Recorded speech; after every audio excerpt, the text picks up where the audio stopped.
Hello, explorers, and welcome to episode 36. As always, joining me aboard the Gaze Eccentric is the daring smuggler herself. It's Taylor. Oh, hello there. And fresh from his glorious victory from Seriously Star Wars. Woo-hoo-hoo! A companion as faithful and hairy in some cases as Chewbacca, it's Jimmy. Does that make you Leia or Luke? I'll go with Or Leia. both? I'll go with Leia. I'm happy with that. Cool. Right, we'll start with Jimmy, the victorious old man Jedi himself. How does it feel? Yeah. Oh, it was good. It was stressful. If you guys haven't watched Seriously Star Wars trivia live streams, they're really fun. The problem with it is the questions I feel are like really simple, like movie questions, or they're like super obscure Legends questions.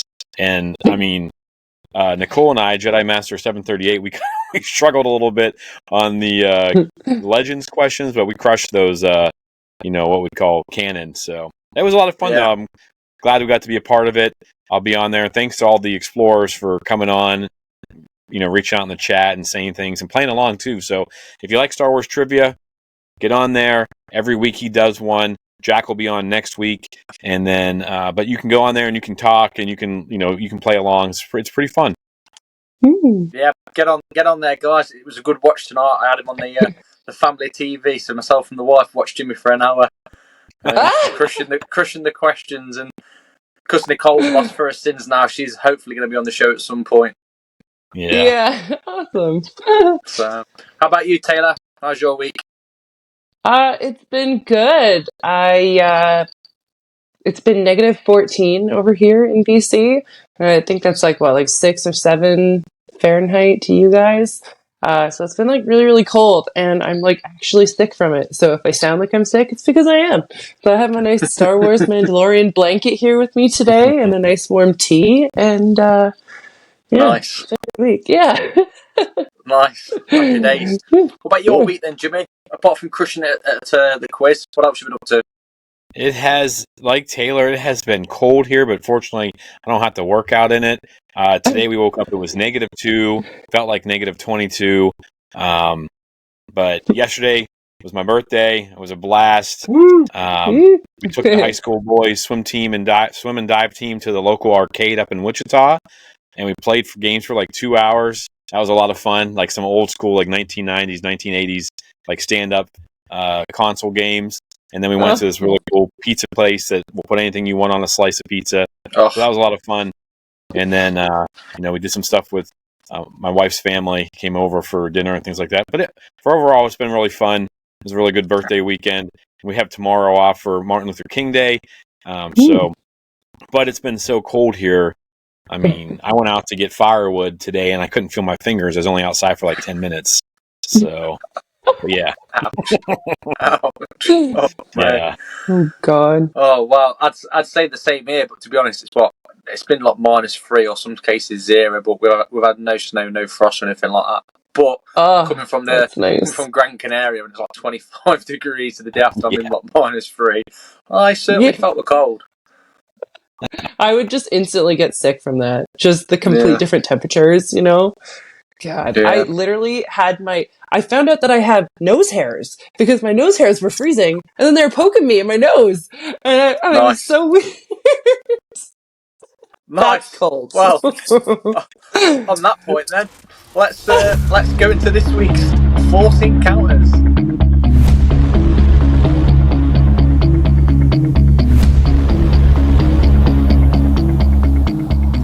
So we'll start with Taylor and the nose hairs. Anything for us, Taylor? Okay. Actually, okay. My Force encounter this week was that I got an apprentice this week. My apprentice. So yes. So as you guys know, I work at the Greater Vancouver Zoo. I work outside. I drive the train. I garden. This week we were scooping rhino poop, so that was interesting. And I'm just trying to teach him the ways of the zoo. So I'm thinking of it like a Jedi Master and his Padawan or something. And I'm like trying to be patient and like informative. And I'm trying to understand it from his point of view because he's very green, younger, right? So I don't know. It just reminded me of what Yoda says. It just reminded me of what Yoda says. We are what they grow beyond. That is the true burden of all masters. But it's going well. He passed my first week. So past the first week. Nice. Awesome. I'll have to get him tagged and put him on the Facebook group as well. Yeah, well, I asked him if he'd watched Star Wars, and he goes, I think I watched Solo. And it was Fire like, him. nope. Well, not Solo, but... Yeah, I was like, nope. End of conversation. More training required then, I think. Jimmy, Evidently. What about you, buddy? Yeah, it was kind of cool. I feel like I had tons of stuff happen this week. A couple of our listeners been talking with a little bit and just, getting those relationships with some of our listeners. And one of them's talking about, he just watched the Clone Wars for the first time and absolutely loved it. Wanted to know if he should go into Rebels or, what to watch next. So that was a lot of fun. And then I got a bunch of, some gifts for my birthday. And I mean, I sent you guys the video. If you didn't know it was for me, it was for like an 8 to 10-year-old birthday party, not a 48-year-old man's. But yeah, so I feel like I had a ton of Force encounters, just a lot of Star Wars this week. But it's been a really good week for me. I hope that this is an upward trend in Force encounters because it's just been like every day something little. Not all good, but still able to use Star Wars to help people out, and it's been a lot of fun. So what about you, Jack? Awesome, Jimmy. You had any Force encounters? Yeah, that's nice. That leads me nicely, actually, into my Force encounter. But with mine, I'm going to show you the power of the community. More on that later. We'll see. We'll see. So, with that then, let's head over to Batuu and see what news we've got coming out of there.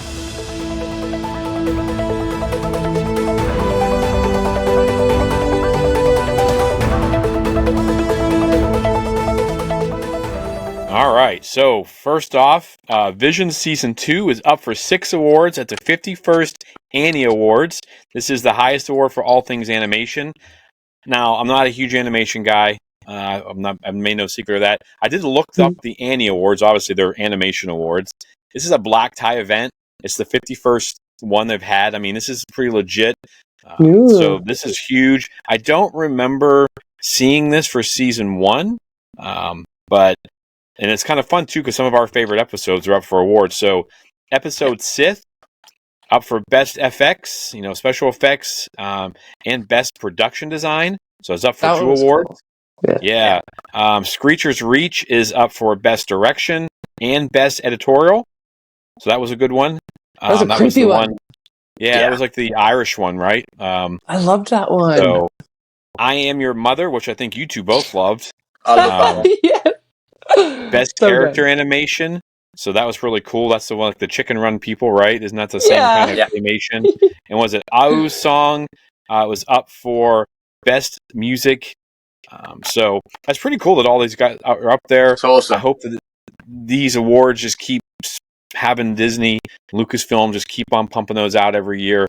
I love that addition to our, to the franchise because it's something that, like I said, I'm not really into, but I do look forward to since we got the first season because I was like kind of hesitant the first time. Like I'm not really into anime.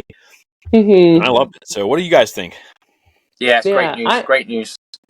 Yeah, I'm not so much into anime either, but I really enjoyed all of these stories. And the fact that they're getting recognized by like the greatest awards that you can get for animation, that's awesome. Because then it's like, Star Wars always belongs in the awards. I don't care where it is. So, no, that's awesome.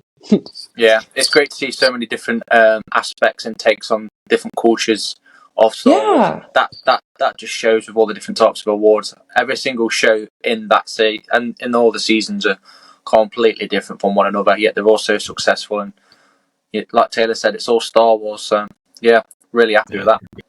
Mm-hmm. Next up, on February 14th, Disney Plus will release 6 new episodes of Young Jedi Adventures. the preschool animated series. Also, you can check out Starlight Beacon. Okay, so I watched some of the new episodes that just came out. This is why you guys gave me this one, because I love this show. And there's there's going to be the Starlight Beacon dedication ceremony, and oh my gosh, I'm so excited because I just want to look inside. Like I don't know, I'm not even like paying attention to like the kids that are like talking. It's like I'm looking around everywhere because the animation is so great and the background stuff is so good. So I'm like really looking forward to these new episodes. And also, my daughter got like the Young Jedi Adventures like set with all the different toys for Christmas and like the Vector and stuff. And like I've been playing with them way more than she is. So they have Lego sets for Young Jedi Adventures out now too. Actually, yeah. Oh my gosh! I saw 2 sets at Walmart, so you should go check them out. How popular it is. Yeah. It's got to be doing quite well for it to have another season coming out. But well, I mean, like we know a couple of listeners that don't even have kids and they watch it. So, Starboard Files. Yeah, he was the one that pointed out the Starlight thing to me as well. Yes. Oh my gosh. Could you imagine if it took a dark turn? Oh my gosh. It just showed you the events from Rising Storm. It was like a quick blackout of over 18 only, and it just went full rogue. Oh no. Oh, even just seeing Loden in some of them is like breaks my heart a little bit. Yeah, that was kind of hard. I watched that. What else you got for us, Taylor? StarWars.com announced this week that Dave Filoni is currently developing Ahsoka Season 2. And a day or so later, Dave released a hand-drawn image of Ahsoka and Sabine standing on the statue of the Finger of the Father, with the words in the sky that say, "The story continues." So I saw the sketch, and it looks awesome, except for right away, I thought it kind of looked like 2 people peeing off of a cliff. So I can't get that image out of my head now. I've seen a coloured version of it. I think it's all in blue. It looks fantastic. Yeah, the colored one, it's a little bit more rounded off, and the capes are more like blowy, and that looks beautiful. So I think it's going to be following up. I'll definitely see what's happened to Baylor, 100%. Oh man, I hope so. We had some snow days and stuff like that, and I kind of jumped through Ahsoka, just kind of watching his scenes. Yeah. So I need more Balin. He'll be making an appearance. I have no doubt about that. I saw someone on, I can't remember which site it was on. It was on Facebook, but they did cover art for like a Balin and Shin comic book series. Yeah. It got me so fired up. I thought that was real at first, and I was like, what? Yeah. And then I realized, so kudos to that person. That art was beautiful, but you got me all fired up. Yeah. Yeah, we're mad.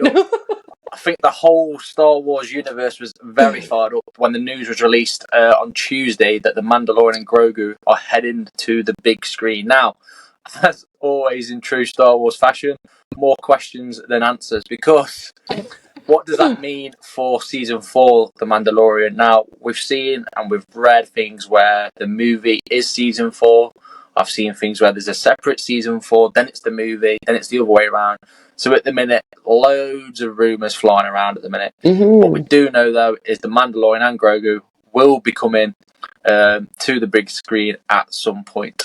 And there's also rumours of a what-if Star Wars floating about. Again, whether it's more fan hope than anything, I would absolutely love a Star Wars what-if. So, what do we think about the what-if rumours? Let's start with you, Taylor. Well, I know the Marvel What If did really well, and I'm pretty sure they got like a bunch of awards and stuff for it in the end too. We did watch most of it. I think I missed a couple of episodes, but I really enjoyed it, and seeing it in Star Wars might be totally crazy, but then would they call it like Legends Star Wars What If? Like, because that would be cool. Yeah. I don't know how they're going to do it, because we're so attached to our canon, right? Good point. Good point. What about you, Jimmy?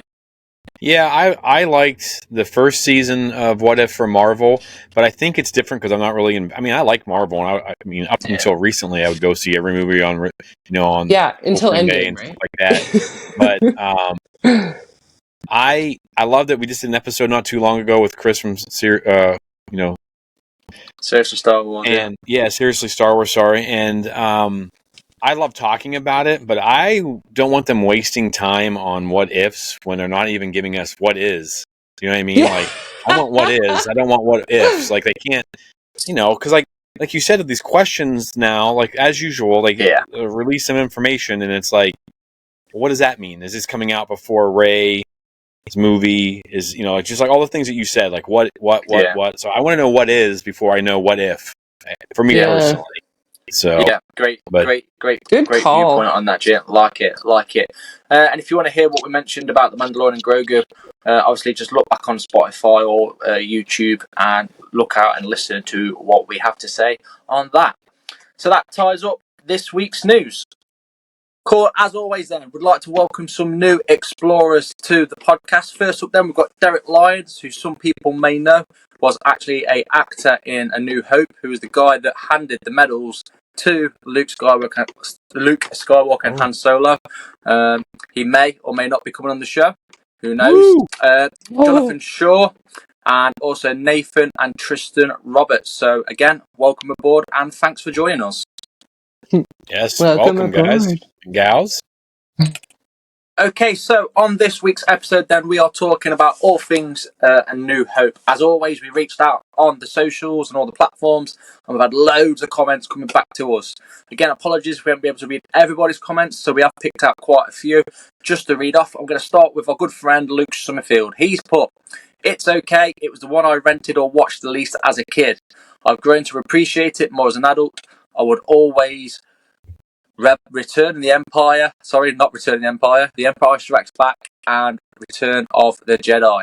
I think we're saying there he prefers those two.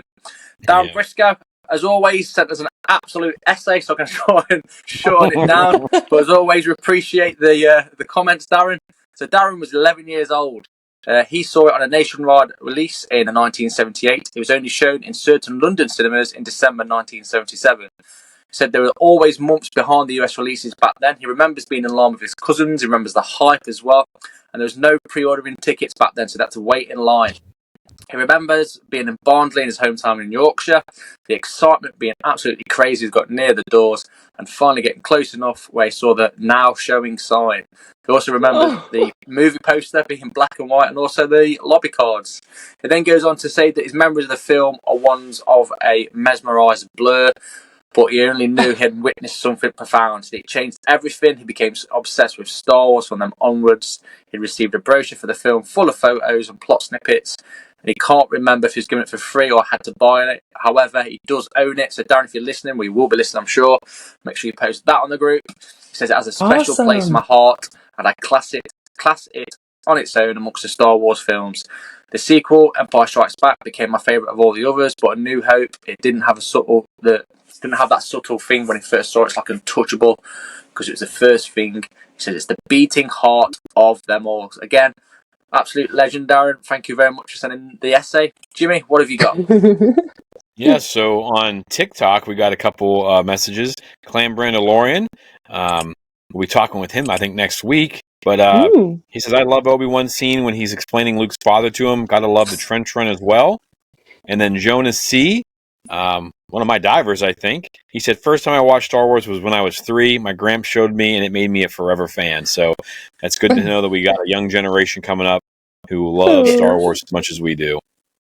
And really quickly, my boss, Jerry, as we call him on the show, brought up the fact that he saw Star Wars A New Hope in theaters when it came out in Vancouver, BC. And he said that immediately his parents bought him the toy set, and it came with Greedo and Han Solo. And he said that he also bought firecrackers, and he said that he must have blown up that Greedo like 6 times. So, and he said he still has all of the headless Greedos and like the armless Greedos and stuff. And he said it's the best film for sure. So there you go, Jerry. Nice. Love it. Jerry shot first. Yeah, exactly. Poor Greedo. Huh? Mine is still in the box, so firecracker safe for now. Yeah, brilliant. Cool. So we'll start with you then, Jimmy. What's your first fond memories of A New Hope? Man, so this is kind of a weird one. I know I had seen it prior to this memory, but my first memory was as a kid. I'm thinking I'm like, this is before Return of the Jedi, but I'm out, and I remember telling my mom, I really wish Star Wars. I could watch Star Wars, and then back in the day, kids don't understand this, but you couldn't just stream things. You couldn't even. This is prior to VHS and all this stuff. Like this is back when things were in black and white, kids. And I was like, I remember I was playing Star Wars, and I told my mom, like, I really wish it would come on TV or something. And then we sat down for the movie. I think it was Friday night, and I about jumped out of my skin because it was Star Wars: A New Hope, and I was like, oh my gosh! And I just think that I was just blown away. Couldn't pull me away from the screen, and that's kind of like my very first memory of like Star Wars: A New Hope. It wasn't the first one I saw in the theaters. Obviously, I was 1 year old when it came out. But that memory, I always think really fondly of that. It's kind of like the Force answered my, my questions, my desires, and it was pretty cool. And just, sitting down watching on a little like 19-inch or 22-inch TV. It's so different now, but man, it was awesome. It was just you couldn't beat that as a kid. For that to happen, out of this world. Nice. What about you, Taylor?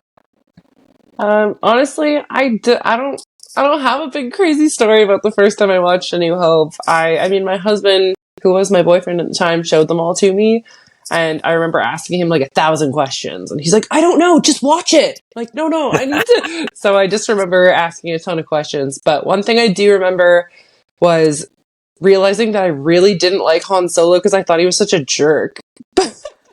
But now that I watch it, it's like different. Like, I don't know, I've gotten more used to him, but that was like my initial take from it when I first saw it, was that Han Solo is a jerk. Nice. Yeah, what about you? I don't really remember that much, to be honest, because I'm 33 now, so obviously I wasn't born then. I'm sure my mum sat me down to watch it, and I just remember being scared as hell when the Tusken jumped up. And then really the only things I can remember as a kid was the end, like going through the Death Star and the battle. I don't really remember anything, to be honest. Not even being like starstruck or anything like that. Yeah. Because I was more of a prequel, but then I definitely remember Empire Strikes Back and Return of the Jedi a lot more. So it must have done something for me to warrant watching that. But one of the fondest memories I've got was of my mum, that she took my cousin, another Darren, when he was a kid, to watch it something like 7 or 8 times. That's all she kept saying to me, and that's what I remember the most. I think that's probably part of the reason I watched it. So yeah, more of a family memory, I think, than anything. That's the best. So we'll get another question to you then. In fact, we'll start with you on this one, Taylor. Was this the first movie that you was introduced to into the franchise? No, like, as you guys know, I love watching and reading stuff in chronological order. So it's just easier on my brain. I have a child brain. Cartoons are running through my head all the time. So, but yeah, I mean, the movie is still important to me because without that movie, we wouldn't have this entire galaxy that we have. Yeah. Like, this is like the great granddaddy that started the trip to like across the ocean. You know what I mean? Like, I don't know. It's the beginning of this great community that we have and this story, and it's the sacred text. Half people want to throw it out, but it's like, you can't. I won't read it again for a long time, but I have to have it. So that's how it is for me. Yeah, I'm pretty much the same as you, if I'm honest. Yeah. Like I said, it's not the first. It's one of the movies I remember. It's obviously got to have been the first one, because I'm very similar to you and watching stuff chronologically and that. But yeah, it does mean a lot because it's the foundations, I think. What about you, Jimmy? I suppose it resonates a bit more with you. Yeah, I think so. I think that kind of fall in that group. Fortunately, I feel like I'm fortunate that, I love Star Wars. I haven't been consumed by it since, from a young age, because I think some of the guys in my age have a hard time letting go of what we saw originally. And again, I echo what you two say, that without this movie, without all the great editing and just the imagination of George Lucas, like we the three of us don't know each other. We don't know Christopher, we don't know Nicole, we don't know Brando up the road. Like, this movie has brought people from all over the world together, and it's amazing to me. And I know you can't recreate that, and I think that's what some people get angry, like my age or older, that saw it in the theaters or whatever. I mean, I didn't see it in the theaters, but I can remember, the only thing I can remember from high school is my English teacher telling me she saw it 14 times. And so there had never been anything like it. But yeah, like you guys said, like for me, this is amazing. This is where it starts. It's not my favorite film, you know. Yeah. There's not perfect, but it was the perfect movie to jumpstart, you know, this franchise. I love it. I'm glad they started here. I think it worked the way they did it, and I think the stars aligned when it came out to, because we talked about a little bit last week or something like that about all the trouble that it had getting off the ground and how it wasn't really that good, and then Lucas's wife came in and fixed it with the editing and just things like that. So the music, I mean, it's just it's just, again, without it, we're not here, we're not friends probably. I mean, how would we be, you know? It means a lot. Exactly. So the stars definitely aligned for it, like you said. The making of it and recording it all, nothing was going smoothly, as you see on the documentary on Disney. The Empire of Dreams. Yeah, fantastic documentary. It's so good. Recommend. Highly recommend. So talking about recording and stuff like that, then have we got a favourite scene? What about you, Jimmy? You got a favourite scene? Oh man, I'm trying to take myself back as a kid, and then do it now too. Now it's like the introduction of like all the Kenobi scenes for me, you know, because I'm such a huge fan, and just where that character has gone. But I honestly don't think that would have been, for me as a kid. I can't imagine that was my favorite. I'd probably have to say like the Falcon fighting, you know, getting away from the Death Star. And then, of course, the trench run, I would say, just so exciting. Nothing like it. Just so I would say that, you know, the change from kids to now. But yeah, the trench run probably as a kid, and then Kenobi stuff as an adult. Yeah. I think for me, one of my favourite scenes, going off what I can remember, obviously watching it after for a few times, or something that sticks with me, is the cantina scene. You know, all the different aliens and the music and stuff like that. I think that's the bit in Star Wars that captures most people. Because I remember years ago when Phantom Menace was first come out. There's a shop called Woolworths back in the day. It's shut down now. I remember some guy saying to me that the film Phantom Menace is no good because it doesn't have as many aliens as the originals did. I don't know why. It just sticks with me. I remember looking at these toys, and he said that to me. But yeah, for me, the favourite scene's got to be all the aliens and that. Oh, that's in the cantina scene. Fantastic. What about you, Tay? I really had to rack my brain on this one because there wasn't, I don't know, there's not like a major exciting scene for me in it. Like it's all kind of around the same level. But actually, the part that made me like, oh, is the part that you don't really pay attention to. And it's where they've just destroyed the Death Star. Spoilers! And they pull R2 out of the X-Wing and they put him down and he's all like covered in carbon scoring and everything.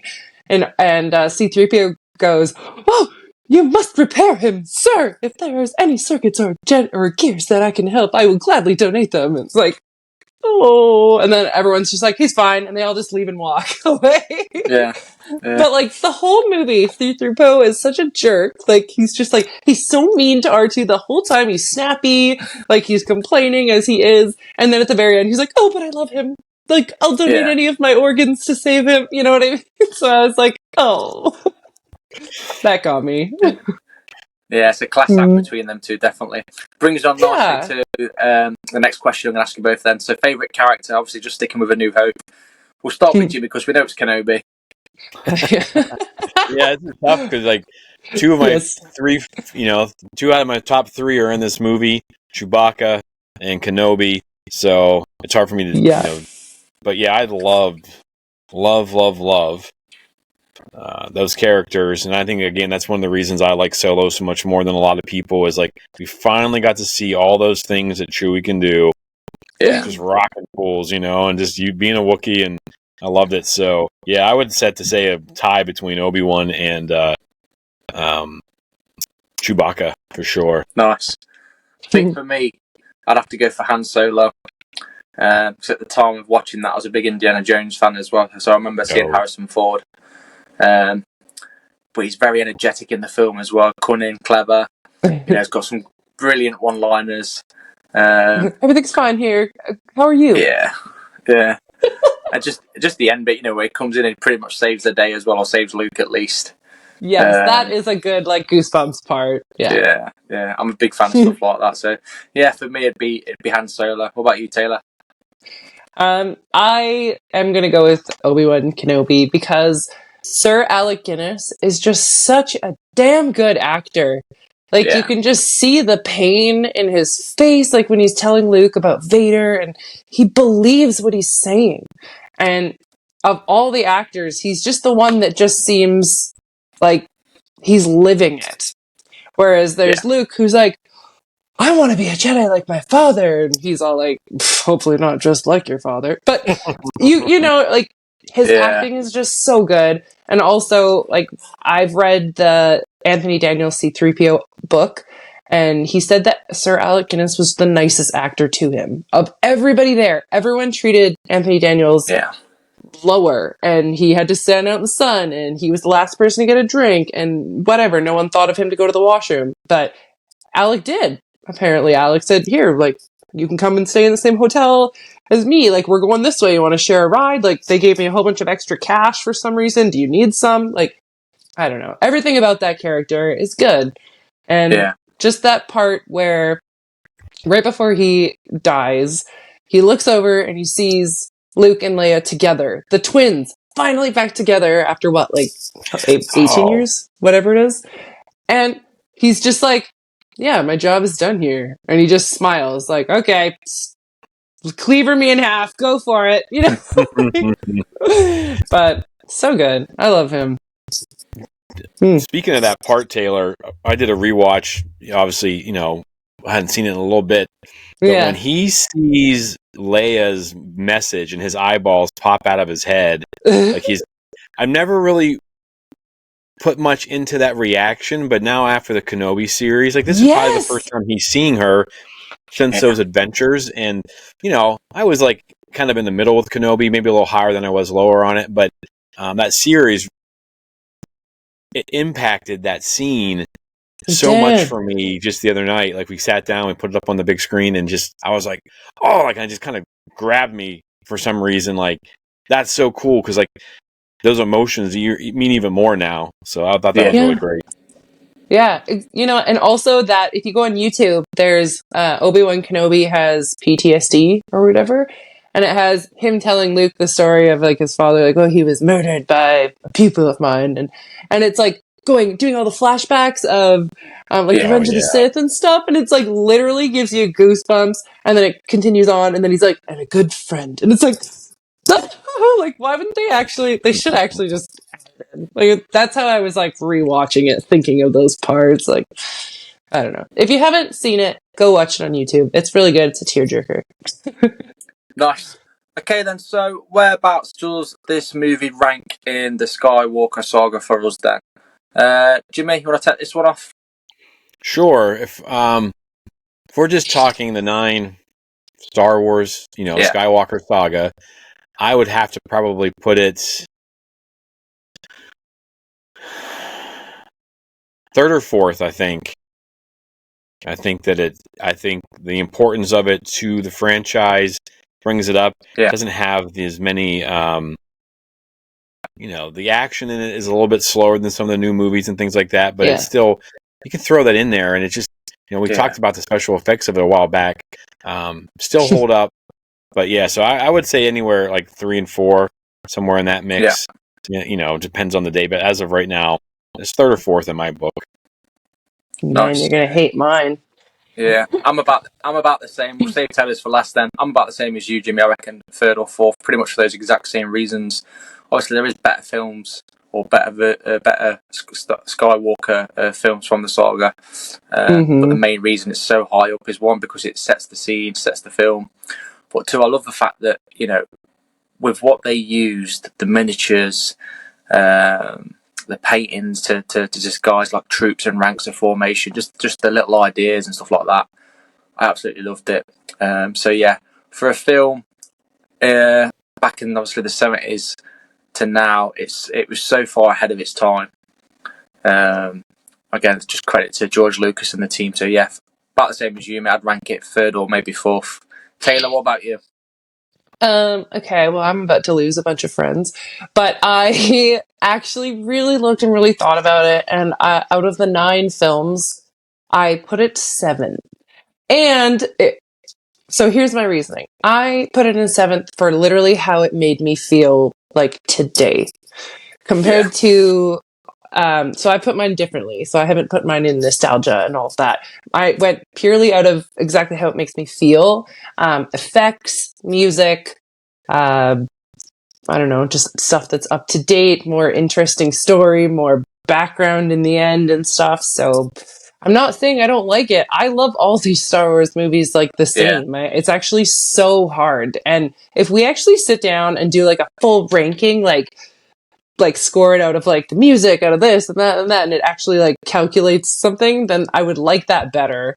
But out of how it makes me feel and how I'm watching the other movies and the other films versus it's 7th for me out of 9. Not that I don't like it, just the other ones give me more goosebumps and give me more smiles.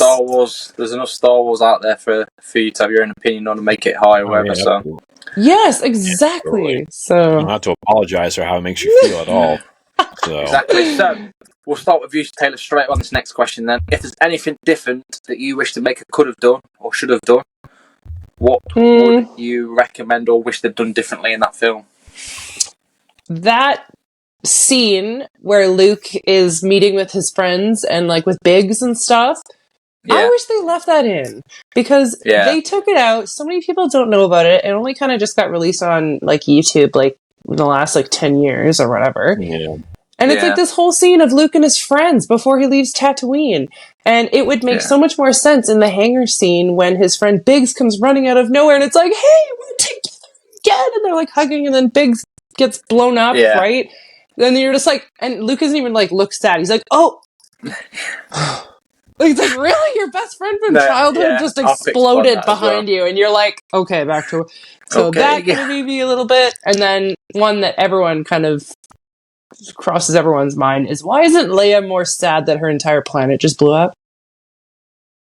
Like, she has just... Like, her whole planet and her family and every friend and every teacher and every person she's ever been around her whole life, her castle that she grew up in, like they're all peaceful. Like she was like, oh no! And then they're more sad for Luke about Obi-Wan than an entire planet. So I think that she could have been a little bit more sad. And it does, there are like books that have better parts in it, like where they're more sad. Like in Lost Stars, there's a scene where they blow up Alderaan. And a couple of the people who are on the Empire side are like, oh my god, and they like one of them like throws up because he's like, oh my god, like you know what I mean, like more emotion, but interesting. It gets better. Nice. I'll go with me on this one now. Give you some thinking time, Jimmy. But the one thing I wish or could have done differently, I think it's more of a would have liked actually, is for them to not have killed Obi-Wan in that film. But then, obviously, that would lead him on to going to Yoda. But then, if it had survived in Empire Strikes Back, I'd like to see Yoda and Obi-Wan meet again. And then I'd have liked Obi-Wan and Luke to battle Vader. And then Vader kill Obi-Wan in Empire Strikes Back. Then Luke find out all the... Because you imagine the roller coaster of emotions then, where you've seen Obi-Wan die. Like, then you find out it literally been like... that for me... would have really taken off. That's really the only thing, if I'm honest, that I'd probably done different. But yeah, it worked out in the end, didn't it? So that's a good plot twist. I like that. I never thought of that before, Jack. That's really good. Yeah, actually, because then he would be more like attached to Obi-Wan rather than just meeting him 3 days ago. Or I guess he'd known him forever, but you know. What about you, Jimmy? First of all, I'm going to come to Princess Leia's defense. If you've read, is it Bloodlines? I can't remember which book it is, when she talks about having been tortured for hours. I know that's more about when she's thinking about her dad did this to her, but maybe she's still all jacked up from that, interrogation droid or something. But yeah, but that's a good point, Taylor, too, is like, I don't, and a lot of it comes down to as well as like, they have no idea all these backstories that we know. They're just making this film. But for me, like, there's not a lot of things I would change. Like, I think you guys hit some really good ones. The Tashi Station stuff would have been really good, and it would have made it more impactful when you see Biggs. I wish that the technology had been there. So I'm sure you guys have seen this, but that fight between Vader and Kenobi that they redid, I appreciate. I appreciate the fact that they couldn't even touch those lightsabers or they shatter and things like that. But I thought it would be amazing if that's how the battle would have gone between those two.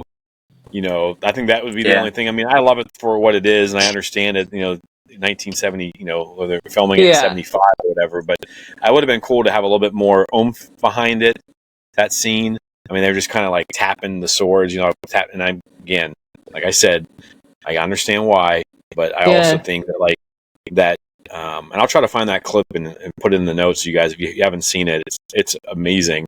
They did a really good job. They're like jumping all over and doing flips and stuff. Brilliant. Yeah, they did a really good job on it. If you watch the scene as if they're holding like sharp swords, then it makes more sense because then they're just sword fighting, right? But these are lightsabers, which people are going to be like, whoa, whoa, whoa, whipping around all over the place. Like, I don't even. They did figure out how to use the lightsabers better later on. So for me, I think that's about it for me. I do like all your guys' suggestions, though. Those are pretty good. Nice.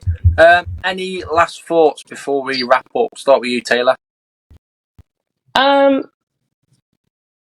I actually, way to like throw me right off. I just wanted to say, if you actually do a little bit of reading before you, you're not before you watch A New Hope, but Leia, Princess of Alderaan is a really good book. It does a whole bunch of background on Leia, and then you feel more attached to her, and you kind of understand her a little bit more in the movie. Like, I can understand why she's so bossy, because she's been through so much. She's been through like all this schooling and training and everything, and why she hates flyboys and all this stuff. So you just get a lot more backstory on Leia. Also, the I Am C-3PO book by Anthony Daniels, as I've said before, is actually really great, because Anthony talks about like every single scene that he's filming pretty much, and like every little pinch he gets, and like every issue with the suit. And then you start noticing these little cracks and little folds in his like butt, and like he's holding a towel at one point because he's actually covering like a broken part in the suit, but they're in the middle of Peninsula, so they can't like fix it right there. So if you enjoy a little bit of backstory on some stuff, definitely go for the IMC 3PO and Leia, Princess of Alderaan. And like Jimmy was saying, the Bloodline book is really good too, because then it just makes you like Leia a lot more. Yeah. Jimmy, any last thoughts? Yeah, we've covered some controversial stuff for the last couple of weeks and things like that, and some of it doesn't make sense to me. I know we're pretty neutral. We'll always say if we like something, if we don't like something, but we've never attacked people or anything like that. For people who are talking about like women in Star Wars, like Princess Leia, I mean, when I think of strong female characters, she's the first person that pops into my head, and for Star Wars to be kind of, in some ways in 1977, they weren't very advanced, because if you take a good look, there's not a whole lot of diversity in the Empire or in space, and but to have a character like Leia she's not a damsel in distress. She sits there and she takes charge. I think that was huge. I think people need to maybe check themselves a little bit, just because obviously from the start to the finish of her series and her career, outstanding, and just one of the best female characters I've seen in a movie, and that's not to knock anyone else. I'm not knocking Daisy Ridley. I think she's got better every movie she's done. She's gotten better. So I think, by the time we get her new stuff, it's going to be really good. And Jyn Erso and Ahsoka. I mean, this franchise is filled with strong female characters, which is okay. Yeah. And Leia, Princess Leia, Carrie Fisher, she started it all. And that's awesome. I love it. Yeah. And so, but yeah, other than that, I love it. It's a great place to start. And now I need to go watch it again because I'm all fired up for some Star Wars. Now that we've talked about it a whole bunch, I'm going to go turn it on. Yeah. What about you, Jack? Again, I'm pretty much the same as both of you, especially, again, you, Taylor, because there's so many books that complement it now that come out and enhance the story. Cantina being one of my favourite books I've ever read. Confused with what's happening on. Yeah, it's brilliant. And then, again, what Jimmy's saying with the whole female thing, people to open their eyes and realise, stuff like that's always been there. These people made Star Wars as well. And again, I think I'll just finish off with, I still don't think George Lucas gets enough credit for what he actually made. I still don't at all. He's made an entire universe, and plus 30 odd years onwards, it's still going, and it still feels like everything we're getting. At no point in Star Wars have I felt, oh, this is old, or I feel like it's already been covered. Except every single episode, every single movie, it's always something new. So yeah, just an incredible film. And obviously, like you said, Jim, if it wasn't for A New Hope, there'd be no hope. We'd never be friends. We'd never have met who we've met. So yeah. So again, just like to thank everyone for listening. Please share your thoughts and comments as always on the social media platforms, on Facebook, TikTok, YouTube, Instagram, and what else am I missing? Twitter, or at Explore the Force. Question for this week for all you explorers is there anything you wish or would have done differently in the film? Let us know in the comments and we'll read them out hopefully next week when we get absolutely bombarded by Darren and his massive essay, because I'm sure he'll have a few points as always. Looking forward to it. Yeah. So, as always then, from Taylor. For light and life. And for me, there's nothing for me here now. I want to learn the ways of the Force and become a Jedi like my father. Nice. And for all of us, we have spoken. But have we all spoken? Uh-oh. No, we haven't. Stay tuned. Jimmy, how are you, mate? I've been told you're a massive Star Wars fan and you live in Kansas. I've got good family friends that live in Topeka in Kansas. So, they own Petland, the Williams family. But anyway, from me to you, may the Force be with you. I played Darth Vader in Rogue One. Take care, enjoy this year that's coming ahead of us, and be lucky. See you later, Paul. Bye. Jimmy, happy birthday, bro. It's the Brandalorian. I hope you have a great day. I hope you have a great week. Make sure to enjoy yourself. Hey Jimmy, happy birthday. May the Force be with you. Hey Jimmy, Jacob here from the UK. Real quick message. Happy birthday. I hope you have a good day and I hope it's been good so far. And it was lovely meeting you back at Star Wars Celebration a couple of months back, which, to be honest, time has flown. It only feels like yesterday, but it's way back in 2023 now. And I hope to see you again in person across the pond at some point for another convention or so. Anyway, keep going with the podcast, you guys. It's been good. Been going good. Hi Jimmy, happy birthday. Hope you have an amazing day. Lots of love, Molly and Scott, another sessioner. Happy birthday, Jimmy.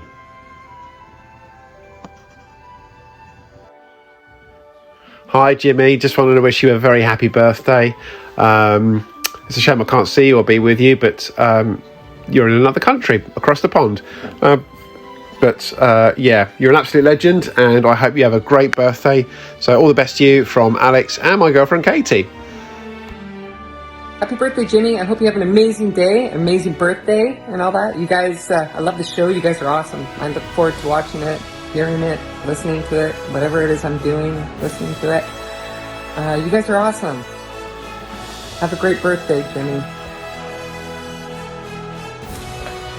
JTJ, Jimmy the Jedi, happy birthday, mate. This is Big Hard, Han Shawno from across the pond. I hope you have a fantastic day, buddy.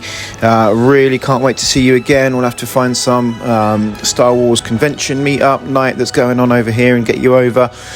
Or obviously return the favour. It'd be great to come out there and see you. But have a great birthday, mate. Congrats on everything that's going on with the show. And you're one of the good guys, so take it easy. Lots of love. Hey Jimmy, happy birthday to you, man. Big love from the Belgian band, Dimski. Happy birthday from the UK. Happy birthday, Jimmy. Have a few old Iranian wines, though you probably struggle to find those at the minute. Here's hoping you get loads of Bagel and Skull merch for your birthday. Happy birthday, big man. Hey Jimmy, it's Johnny O from Starbird Files here. Just wanted to say happy birthday and may the force be with you to the old guy Jedi. And obviously from me and Taylor, buddy, hope you had a brilliant birthday. Obviously we all know it was yesterday, but obviously we recorded on a Sunday. But I hope you had a brilliant birthday, mate. Happy birthday, Jimmy. We love you. Thanks, guys. I'm going to go finish this because I'm going to probably start crying. So, Cry my eyes out now. Yeah. Oh my gosh. Now we've spoken. See you next week, guys. We have all spoken. Yes. Thank you, everyone. That means a lot. I'm going to go now before I'm going to go now. Take care of him, Molly.